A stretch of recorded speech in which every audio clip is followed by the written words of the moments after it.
Well, and welcome back to the channel. Amazon's Rings of Power actually debuted at number 3 behind House of Dragon and She-Hulk. How embarrassing. Without further ado, let's get into this story. Amazon Prime's Video, Rings of Power, made its entrance in the breakout shows ranking this week. Its first full week of data since Amazon released the first 2 episodes on September 1st. It registered 34.8 times the average series demand over the past week, which puts it in the exceptional tier of shows, a level of demand that only the top 0.2% of shows reach. So clearly, this is according to Parrot Analytics data. Clearly some people are watching this. I mean, it's had major press around it, so I'm not surprised at all that a lot of people are checking it out. And this Parrot Analytics data takes into account consumer research, streaming, download, social media, and amongst other engagement. It's looking like a crowded field at the top of the ranking with 2 other series above the 32 times threshold this week. Amazon's strategy of releasing 2 episodes in its first week wasn't quite enough to overcome the head start by both Disney's She-Hulk, Attorney at Law, which is an absolutely awful show by all measures. I just got through the 5th episode last night and it was boring and nothing actually happens. I don't understand why she's even She-Hulk. She does know She-Hulk stuff. She does know She-Hulk stuff in this entire episode. Like, they usually have about 10 seconds of her needing to be She-Hulk in every episode. They had 0 seconds of her needing to be She-Hulk in this episode.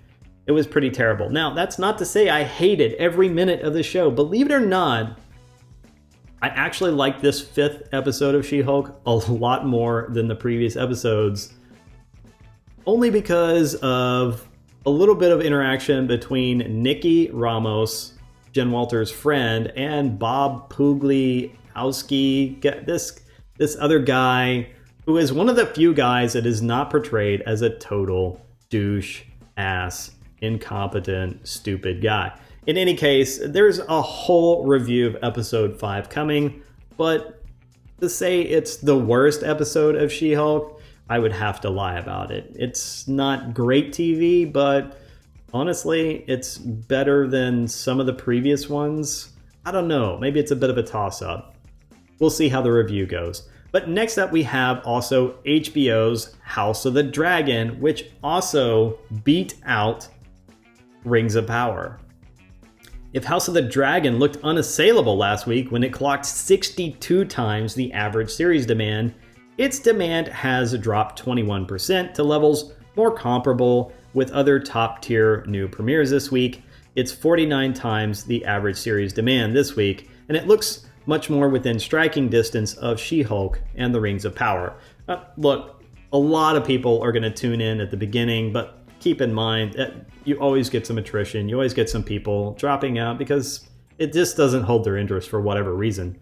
But that said, 62 times the average series demand, that is huge. So if it still had basically 49, 50 times the average series demand, that's still extremely healthy compared to 34.8. Now, much has been made of the battle royale between House of the Dragon and the Rings of Power. Disney Plus, of course, still has a horse in this race with She-Hulk. It may have seemed like a risky decision to premiere this latest Marvel series so close to 2 other major premieres. That was what I was saying. There's like 3 shows competing right now for my viewing, and it's House of the Dragon, She-Hulk, and Rings of Power, which so far I have refused to watch. I just can't bring myself to do it.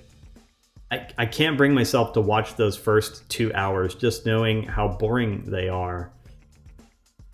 Maybe I'll binge this weekend. I don't know. In any case, other things that are going to mention here that I have been watching, let's get into that. Now, FX is having a successful streak with its new content. Demand for each of its 2 latest series, Welcome to Wrexham and Little Demon. Now, I haven't seen Little Demon.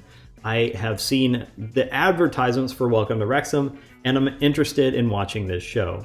And both of those grew by more than 10% this week. They ranked as 4th and 5th most in-demand new series, respectively, this week. Additionally, demand for FX's The Old Man, which I am currently watching and greatly enjoying, is also proving surprisingly long-lasting. Now, if you aren't watching The Old Man, it's an excellent show. It's a slow burn, though. Now, I'm not saying this show is boring. I'm actually, second episode, slow. Admittedly, the second episode is slow. But there's enough action in each episode to keep you engaged. And that's why I keep coming back. This is like one drawn-out mystery, but not in a bad way. We're getting little bits and pieces. It's a puzzle. It's a mystery. There's action. You want to know who is calling the shots, who is wanting to, basically, who is looking for Dan Chase after all this time. And it's interesting. And yeah, you start off with people who are enemies, who were previously, very close, and they're on opposite sides now. And yeah, and then later on that will switch again, right? Where they end up getting pushed back together, it looks like. That's where I'm at in this series. So I'm anxious to watch the next episode. I just haven't had time yet. But it's a fantastic series. So, United States, most in-demand breakout series. Again, House of the Dragon at the top with 49 times. That's on HBO. She-Hulk at 35.5. Respectable, not fantastic like obviously House of the Dragon. I mean, they're still technically in the exceptional, but they're at the bottom of it. That's okay, right? So yeah, I mean, She-Hulk, to say it's well, I would say it's interesting because I've heard rumors that She-Hulk is actually not doing that well. So I find this very interesting, but I know that this isn't based purely on views. This is also based on, as they said, a lot of social media. So I don't know how that specifically ranks into it, but there is a lot of chatter around She-Hulk, of course. A lot of it is negative though, so I don't know how they deal with that. Still, there is strong interest around She-Hulk and around discussing it. I just discussed it because, well, it's not a great show. There's obviously a lot of issues with the show. Caricatures and stereotyping pretty much all men. There's only there's a few decent men in this show, and that's it. There's her dad, which we haven't seen any more of.